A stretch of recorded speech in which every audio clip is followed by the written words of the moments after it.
എവിടെ താമസിക്കുന്നത്? ഞാൻ ചുരമലയിൽ. വീടിൻ്റെ അവസ്ഥ? വീട് ഞാൻ പാടിയിലാണ് താമസിച്ചത്. പാടിയിൽ ഇപ്പം താമസിക്കാൻ പറ്റൂല. എത്ര പേരുണ്ട് വീട്ടിൽ? വീട്ടിൽ 4 പേര്. നിങ്ങൾക്ക് ഇപ്പോൾ വാടക വീട് എന്തെങ്കിലും ആയോ? ഇല്ല, ആയിട്ടില്ല. നാളെ മുതൽ ലിസ്റ്റ് ആവും. ചേച്ചിയുടെ അവസ്ഥ എന്താ? ഞങ്ങളും വീടുണ്ട്. പാടിയാണോ? പാടിയല്ല, വീടാണ്. വീട് ഇപ്പോൾ ഉണ്ട്. വീടുണ്ട്, പക്ഷെ വന്ന് ഇടിഞ്ഞ് നിൽക്കുകയാണ്. ബാത്റൂമിലേക്കൊന്നും പോകാൻ പറ്റൂല. പിന്നെ അവിടെ ഉള്ളവരൊക്കെ വാടകയ്ക്ക് പോയിക്കുന്നു. ഞങ്ങൾക്ക് അവിടെ താമസിക്കാൻ പറ്റുന്ന ഇതല്ല.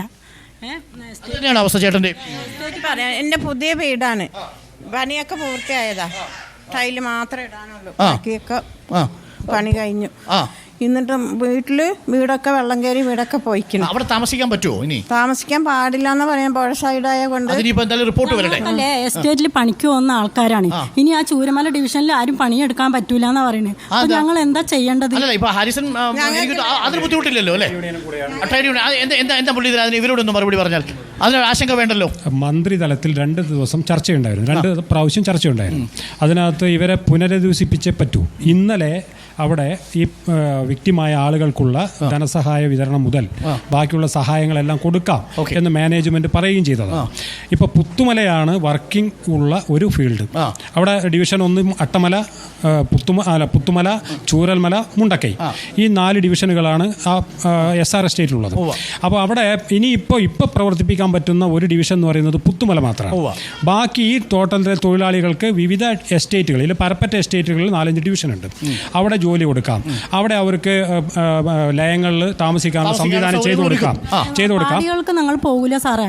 ഞങ്ങൾ പാടികളിൽ ഒരുപാട് കഷ്ടപ്പെട്ട് വീടുകൾ കിട്ടിയിട്ട് ഞങ്ങൾക്ക് പാടികൾക്ക് പോകാൻ പറ്റില്ല. അതും 10-60 വർഷം പണിത വീടുകളാണ്. അതും ഭയങ്കര ബുദ്ധിമുട്ടുള്ള വീടുകളാണ്. ആ പാടികളിലേക്ക് തിരിച്ചു പോകാൻ കഴിയില്ല.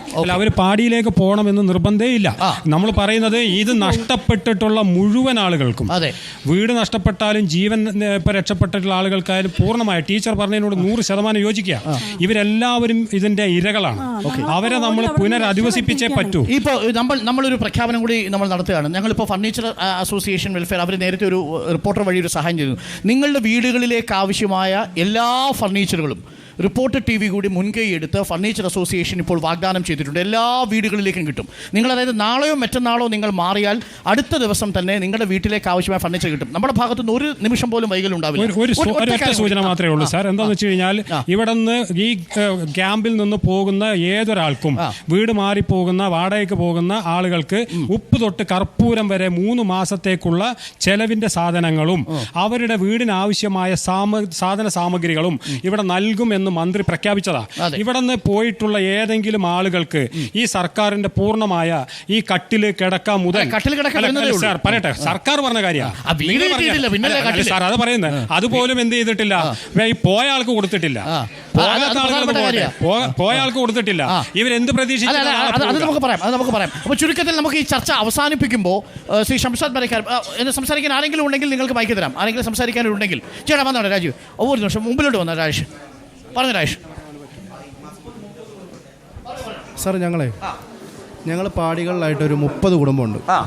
ഈ 30 കുടുംബവും നമ്മൾ പണ്ട് നമ്മുടെ ഫാദർ അപ്പനപ്പൂപ്പന്മാരായിട്ട് എസ്റ്റേറ്റ് തൊഴിലാളികളായിരുന്നു. അപ്പോൾ ഇവരൊക്കെ വെറും സർവീസ് ചെയ്ത് വാങ്ങിയിട്ട് വരുമ്പോൾ ആകെ 1,20,000 രൂപയ്ക്കാണ് ഇവരൊക്കെ അവിടുന്ന് റിട്ടയർഡായി പോകുന്നത്. ഈ 1,20,000 രൂപയ്ക്ക് ഒരു വീട് വെക്കാൻ പറ്റുമോ? പറ്റില്ല. അപ്പോൾ സ്വാഭാവികമായിട്ട് നമ്മൾ തോട്ടം തൊഴിലാളികളായിട്ടുള്ള മക്കൾ എവിടെ താമസിക്കും? എസ്റ്റേറ്റിൽ തന്നെയല്ലേ? എസ്റ്റേറ്റിൽ തന്നെയല്ലേ താമസിക്കേണ്ടത്?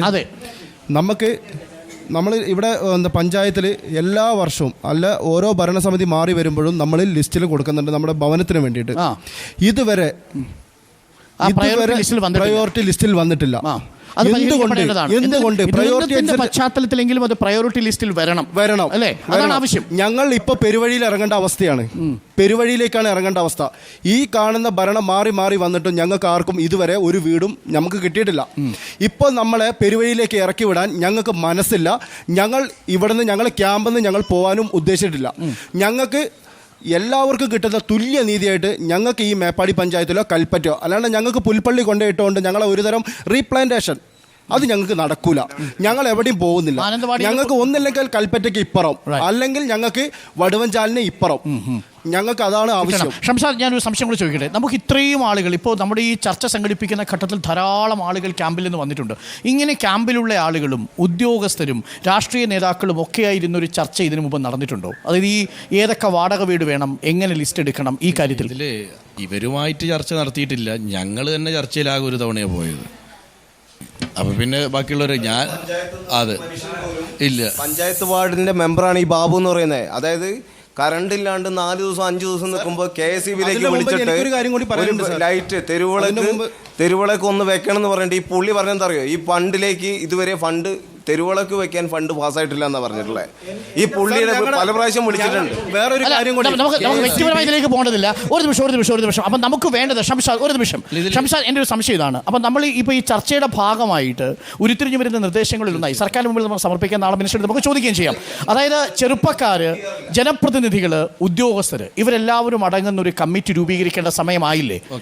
ഇവരെ അവിടെ കൊണ്ടുവന്ന് താമസിപ്പിച്ച് ഫർണിച്ചർ ഇട്ടുകൊടുത്ത് വീട്ടിൽ നിന്ന് നമുക്ക് ഇറങ്ങത്തക്ക വരെ അത്രയും ഒരു പ്ലാൻ നമുക്ക് വേണം. ഇതിൽ 2 കാര്യം നമ്മൾ ആദ്യമേ പറഞ്ഞതാണ്. ഞാൻ നേരത്തെ പറഞ്ഞ പോലെ 1 വർഷത്തെ വാടക ഇവർക്ക് കൊടുക്കണം. ഇവർക്ക് അടുത്ത പ്രദേശങ്ങളിൽ വാടക വീടുകൾ നമ്മൾ കണ്ടെത്തണം. അല്ലെങ്കിൽ ഇവരുടെ സൗഹൃദത്തിൽ, ഇവരുടെ പരിചയത്തിലുള്ള വാടക വീട് ഇവരെ എടുത്തോട്ടെ, അതിന്റെ വാടക നമ്മൾ കൊടുക്കണം. ബന്ധു വീട്ടിൽ പോയി നിന്നാൽ അവർക്ക് ഞാൻ അതേപോലെ തന്നെ എനിക്കൊരു കാര്യം പറയാനുണ്ട് സാർ. എനിക്കൊരു കാര്യം പറയാനുണ്ട്. കഴിഞ്ഞ പുത്തുമല ദുരന്തത്തിൽ 9,000 മാസം ഈ ഗവൺമെന്റ് വാടക കൊടുത്തോ എന്നുള്ളത് ബോധിപ്പിക്കണം.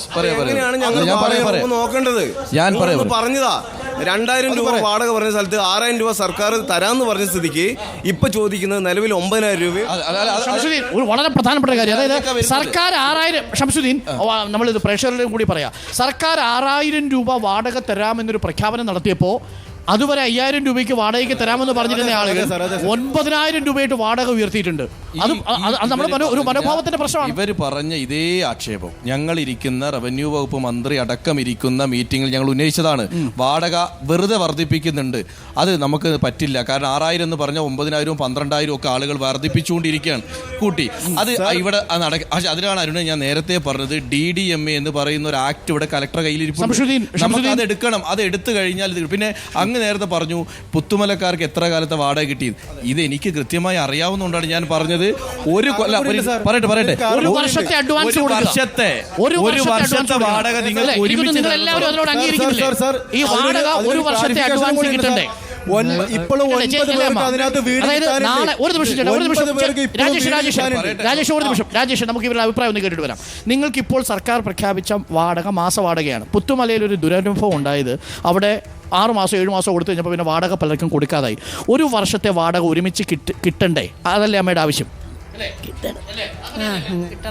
നിങ്ങൾ എല്ലാവരും അഭിപ്രായത്തെ യോജിക്കുന്നില്ലേ? അല്ലേ? ആ അഭിപ്രായമല്ലേ പൊതുവേ ഉള്ളത്? ഷംസുദ്ദീൻ, അത് ന്യായമായ അവകാശമല്ലേ? തീർച്ചയായും ഇവർ പറയുന്ന ഓരോ കാര്യങ്ങളും ശ്രദ്ധയോടെയാണ് നമ്മൾ കാണുന്നത്. അപ്പോൾ അത് ഏതെങ്കിലും തരത്തിൽ ശ്രദ്ധയിൽപ്പെടുത്തേണ്ട വിഷയങ്ങളാണെങ്കിൽ തീർച്ചയായും ശ്രദ്ധയിൽപ്പെടുത്തും, അവരുടെ കൂടെ നിൽക്കുകയും ചെയ്യും. വളരെ പ്രധാനപ്പെട്ട കാര്യമാണ്. അപ്പോൾ എനിക്ക് തോന്നുന്നു നമുക്ക് ഈ ചർച്ച അവസാനിപ്പിക്കുമ്പോൾ ചുരുങ്ങി ഹരിത അല്ലേ, ഹരിതയുടെ കാര്യത്തിലെങ്കിലും നമുക്കൊരു ഉറപ്പ് നമുക്ക് കൊടുക്കാൻ കഴിയണം. നമുക്ക് ഹരിത ഇപ്പോൾ നിങ്ങളുടെ പ്രധാനപ്പെട്ട ആവശ്യം ഇപ്പോൾ എന്താണ്? കാര്യം ഇതൊരു പ്രയോറിറ്റി ലിസ്റ്റ് എന്ന് പറഞ്ഞത് ജില്ലീടിച്ചാൽ ഞാൻ മറ്റൊന്നുകൊണ്ടും പറയുന്നതല്ല. കാരണം ഒരു വീട്ടിലെ 9 പേരും മൊത്തം നഷ്ടപ്പെട്ടു, മകൻ നഷ്ടപ്പെട്ടു. മനസ്സിലായി അല്ല? ഞാൻ പറഞ്ഞത് ഇത്രയും പേർക്ക് ഒരു വീട് കണ്ടെത്തുക എന്നുള്ളത് ബുദ്ധിമുട്ടുമാണ്. ഈ അമ്മ ഇവിടെ ഉണ്ട്, മക്കളെല്ലാവരും ഉണ്ട്. അപ്പോൾ ഇപ്പം നിങ്ങൾക്ക് ഈ എത്ര പേരോ ഇനിയുള്ളത്? 6 പേരോ? അമ്മയടക്കം 7 പേർക്ക് ഒരുമിച്ച് താമസിക്കാൻ പറ്റുന്ന ഒരു വീട് വേണം. അതല്ലേ നിങ്ങളുടെ ഇപ്പോഴത്തെ ആവശ്യം? അടുത്ത സ്കൂൾ വേണം. പറ്റുമെങ്കിൽ മേപ്പാടിയിൽ തന്നെ വേണം. ഇപ്പം മക്കൾ എവിടെയാണ് പഠിക്കുന്നത്? വാടക കൊടുത്തിട്ട് 3 ദിവസം ഇതിനു വേണ്ടിയിട്ട് അലഞ്ഞു തിരിഞ്ഞ് നടന്നു വെയിലെത്തും. അതെവിടെ ഇപ്പൊ നിങ്ങൾ കണ്ടെത്തിയിരിക്കുന്നത്? കൽപ്പറ്റ. അത് എത്രയാ അവർ അഡ്വാൻസ് ചോദിക്കുന്നത്? 9,000 രൂപ വാടക. ആദ്യം ചോദിച്ചത് എത്രയായിരുന്നു? ഇല്ല, അവര് 30,000 ചോദിച്ചത്. 30,000. അപ്പൊ ആ വീട് നിങ്ങൾ ഓക്കെ ആണോ? 20,000 അഡ്വാൻസും 9,000 വാടകയും. 9,000 വാടകയും കൊടുക്കണം അല്ലേ? അപ്പൊ ഈ ഹരിത, ഇപ്പൊ നിങ്ങൾ ഈ വാടക വീട്ടിലേക്ക് മാറാൻ ഓക്കെയാണോ? മാറാൻ ഓക്കെയാണ്. കാരണം എന്താന്ന് വെച്ചാൽ ഞങ്ങൾക്ക് ഫർണിച്ചർ ഉണ്ടോ? ഇല്ല, ഒന്നുമില്ല, ഒരു സാധനവും ഇല്ല. എല്ലാം ഇവിടെ നിന്ന് അപ്പോൾ അടിയന്തരമായ ഫർണിച്ചർ നമ്മൾ നിങ്ങളുടെ വീട്ടിലെത്തിക്കും. നിങ്ങൾ എന്നാ മാറുന്നത്? നമുക്ക് 3 പേർക്ക് നിങ്ങൾ എന്നാ മാറുന്നത്? നമ്മൾ നാളെ മാറും. നാളെ മാറിയാൽ അടിയന്തരമായ ഫർണിച്ചർ നിങ്ങൾക്ക് എത്തിക്കാനുള്ള സംവിധാനം നമ്മൾ ഉണ്ടാക്കാം. നിങ്ങളുടെ കാര്യത്തിൽ തൽക്കാലം അത് പ്രശ്നം. ഇനി നിങ്ങൾക്ക് എന്താ ആവശ്യം? അമ്മയ്ക്കും കൂടി ഞാൻ നോക്കിയിട്ടുണ്ട്. അമ്മയ്ക്ക് സെപ്പറേറ്റ് ആയിട്ട് വീട്. അമ്മയുടെ കൂടെ ആരുണ്ട്? വേറെ അമ്മയുടെ കൂടെ മോളുണ്ട്. അമ്മയും അമ്മയുടെ മോളും ഉണ്ട്. നിങ്ങൾക്ക് വേറൊരു വീട് വേണം. ആ വീട് നോക്കിയിട്ടുണ്ടോ? അത് എത്ര വാടക? അത് 5000 രൂപ വാടക. 5000 രൂപ. അത് തൊട്ടടുത്താണോ? തൊട്ടടുത്ത. അത് ഓക്കെ ആയോ? 10,000 രൂപ അഡ്വാൻസ് കൊടുക്കണം. അത് കൊടുത്തോ? ഇല്ല, അത് 1000 റുപ്പീസ് കൊടുത്തു വെച്ചിട്ടുണ്ട്. നിങ്ങളുടെ വാടക അഡ്വാൻസ് എത്രയാണ്? 30,000. അത് എത്ര കൊടുത്തു? 20,000 കൊടുത്തു. അത് 20,000 കൊടുത്തു. അതിൽ 10,000 കൊടുത്തു. അത് നിങ്ങളുടെ കയ്യിൽ നിന്നല്ലേ കൊടുത്തു അല്ലേ? ഓക്കെ. ഇതാണ് പ്രഷർക്ക് എന്താണ് പ്രശ്നം എന്നുള്ളത് ഇപ്പോൾ ബോധ്യമായിട്ടുണ്ടാവും. ഈ പ്രശ്നങ്ങൾക്കുള്ള പരിഹാരം അടിയന്തരമായി സർക്കാർ ഏർപ്പെടുത്തണം.